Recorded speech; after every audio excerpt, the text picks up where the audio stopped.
Hello again, hope you all enjoyed tonight's screening. For the Q&A, I'd like to welcome to the stage Roe McDermott, who's the film critic for Hot Press, who's going to be conducting the Q&A, and to welcome down director Kieron Walsh and actress Charlene McKenna. Thank you very much.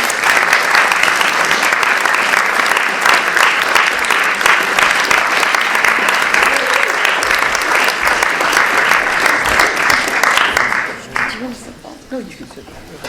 Makes me look important. Makes you look important. You are important.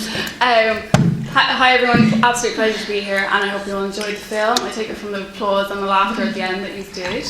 Absolutely. They're being paid, you do realise. Yeah. Obviously. We have plugs in. No, absolutely delighted to be talking to Kieron and Charlene at the moment. Also, I have to mention my mother is always very worried about Charlene because I don't think she realises the difference between Charlene and Jojo from Roe. So she told me that she still really doesn't like your husband, and that even though he has nice hair, so she's very glad she got away from him. Now, Jump is based on Lisa McGee's play, Kieron, and you've become quite adept at adapting things from different projects, because we had, when Brendan wrote Trudy, which is based on Roddy Doyle, we had Watermelon, which is Marion Keyes. I mean, what attracts you to a project, and Lisa McGee's play in particular? I think what interests me really is young people and what they get up to and the trouble they get into. And that's very basic, but I just like seeing what kind of trouble young people can get into.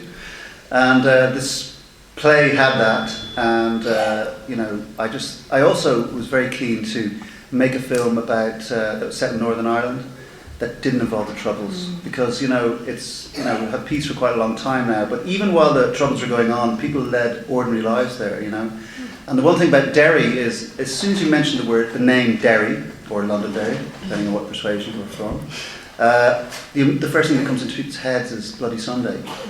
And I just think it's kind of unfair that the city is kind of, always got that shackle around its neck, and I just thought it's time for a new kind of look at Northern Ireland and a new kind of look at Derry in particular.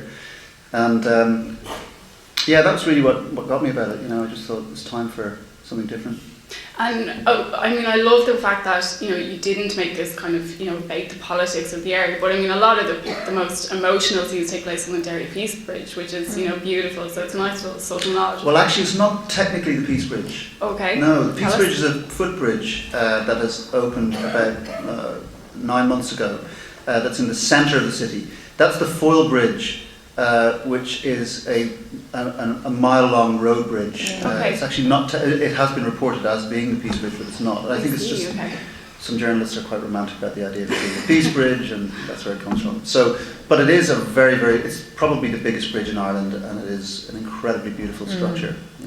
Yeah, we might get on to what it was like to shoot in there first, but tell us first about the casting process, because obviously you guys had worked together before on Raw, and coming to the project, when you were reading and deciding to cast this, did you have people in their mind immediately? I heard that you had Marie, you had Charlene in mind for Marie, and it wasn't Charlene going through the script and saying, I want this part. Well, actually, what happened was, I'd worked with Charlene twice before. I did a thing with Eddie Izzard for a television two-parter with Eddie Izzard that Charlene was in, and that's where we first worked together. And then it was called Kitchen, and Raw was a kind of a spin-off from that.